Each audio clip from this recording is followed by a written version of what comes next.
Hey there, Sharon Horne-Ellstrom here. What are you at odds with? Proximity paradox, perhaps? Proximity paradox, perhaps. I love that. Anyway, today is day 1728 of documenting my journey, primarily my business journey as I transition from the brick and mortar corporate world of business and owning my own businesses to the online world of business.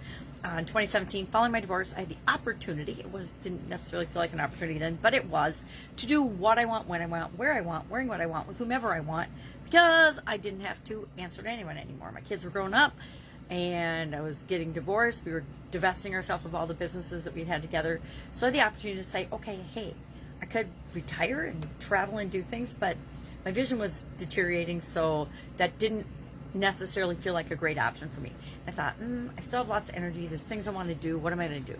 I'd always been curious about the online world, so I hopped online and started to learn about the internet and how business works on the internet versus the offline world. And for a long time, I believed that people should have their businesses, but every business should have some sort of online presence. And I entered the world through ClickFunnels, and that's how I learned about the online world and I wanted an overview and a structure. I wanted some structure to learn about and then figure out what works and what doesn't work. Now, even with that structure, even with that great foundation and training, I still found ways to screw up and make mistakes, which is a little bit tied to our paradox today. For the annual challenge, our BU 365-day challenge, we've been talking about the life framework. I use a 9-part life framework as of last year to structure my goals and objectives in my life and try to, make some sense out of the chaos that is pretty much all of our lives, right? All of our lives are just what they are until we choose to add framework and structures to make sense of them. And the one I use is one I learned from Tony Robbins, a 7-part one, decades ago, probably in the 80s. And I've used it ever since. I think he got it from Jim Rohn, who probably got it from Napoleon Hill. You know how that goes.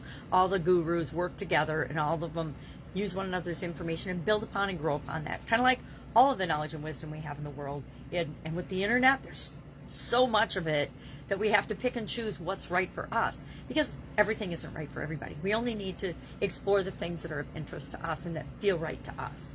So I used that. In the first 9 months, we spent a month on each of those areas. And now October, November, and December, we're mixing it up and combining it all, because we can't really just focus on one area or aspect of our life. Or you know what happens? We might have a sudden cardiac arrest and die. How do I know? Been there, done that. Don't recommend it.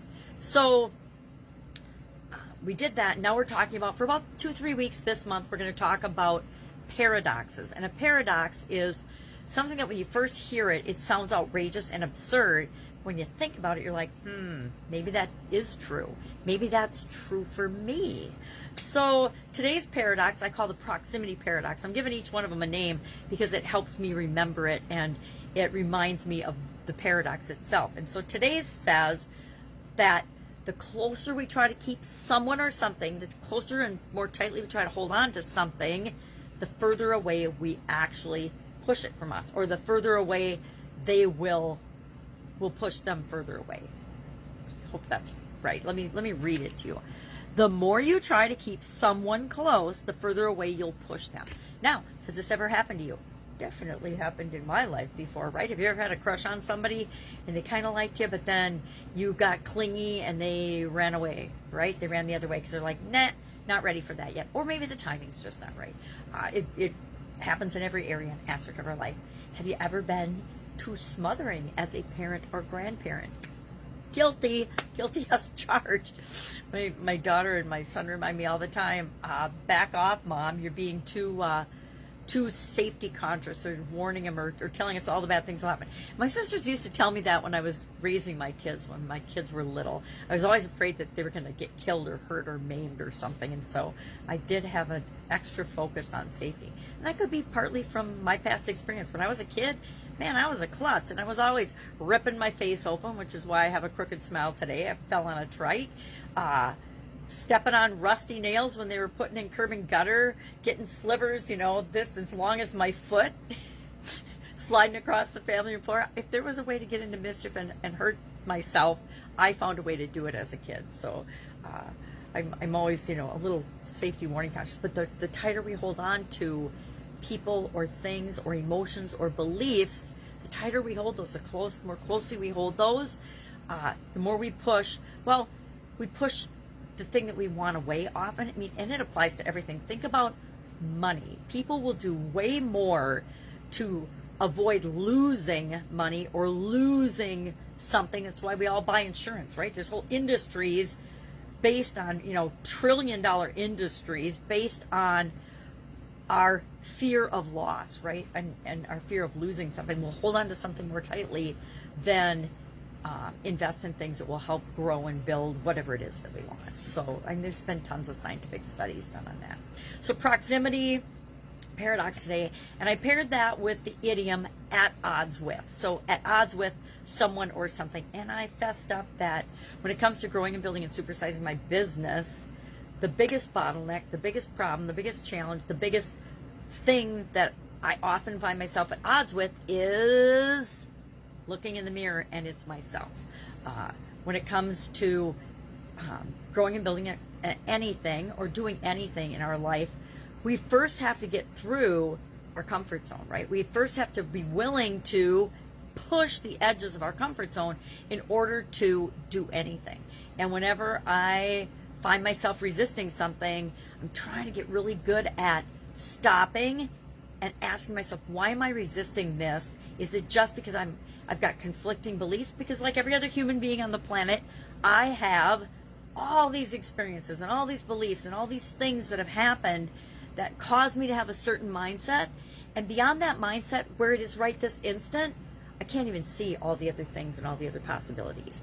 And it's when I notice myself shutting down or resisting or saying no to something automatically, which I'm one of those automatic no people at first. And my kids saw through it a long time ago, and they think I'm a pushover because I learned that in order to buy myself time, I would say no first, and then I'd get a couple minutes to think about it, and then I would be able to go back and say what I really wanted for the situation. I would have been better off just saying, hey, give me 5 minutes and I'll get back to you on that. But instead I would say, nope, not going to happen. And then I'd have to think about it, go back and say, okay, I guess you can go on that trip. You can go snowboarding with your friends today, again, I've learned a lot from being a parent.